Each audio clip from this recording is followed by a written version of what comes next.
¿Cómo están mis amigos? Tenemos ahora los circuitos multiplicadores de voltaje.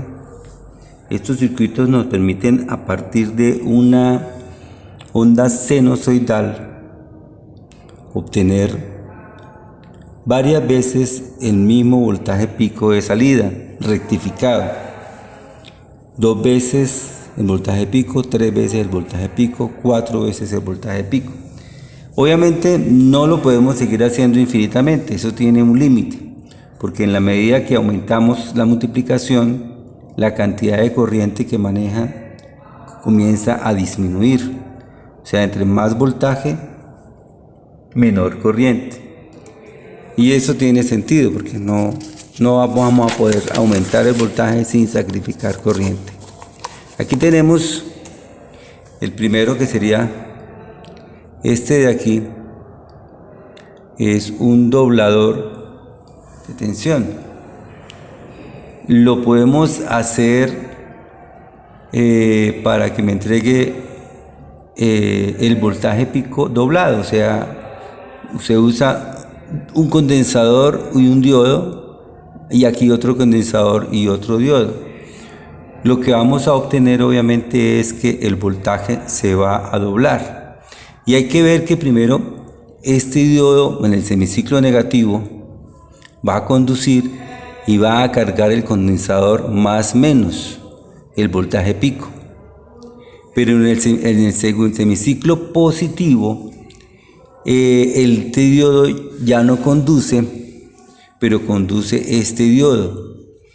Y esto hace que el voltaje en el condensador más el voltaje pico de la fuente se sumen, queden en serie aditiva, y lo que obtenemos es que el segundo condensador C2 se va a cargar con 2 veces el voltaje pico. De esa manera, si ponemos el condensador aquí de esta forma, ¿cierto?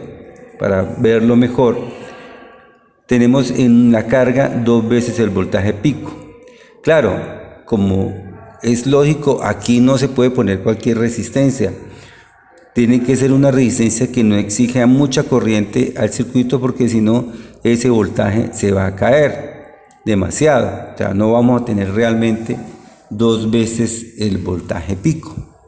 Podemos obtener también circuitos que funcionen como triplicador. Si adicionamos, aquí podemos ver que tenemos un C1, un C2 y un C3. Cuando hacemos esto, lo que logramos es triplicar el voltaje. O sea, el voltaje de salida que vamos a tener es 3 veces el voltaje pico. Y si seguimos agregando más etapas, podemos seguir aumentando ese voltaje.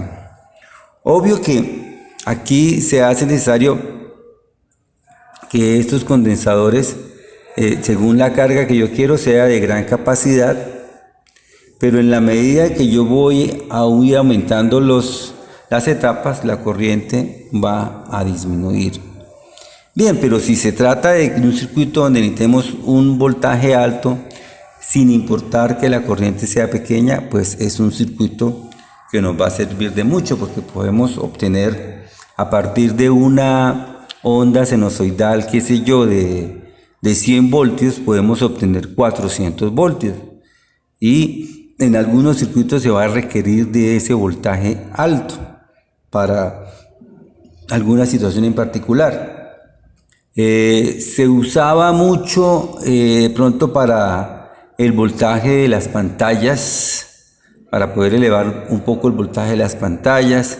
Se usaba mucho también de pronto para encender lámparas de fluorescentes, ¿cierto? Obviamente pequeñas. En alguna aplicación, las lámparas backlight de algunas pantallas requerían ese voltaje, o es elevar el voltaje a partir de un voltaje dado, de tal manera que se nos evitaba el uso de circuitos complejos que eleven la tensión.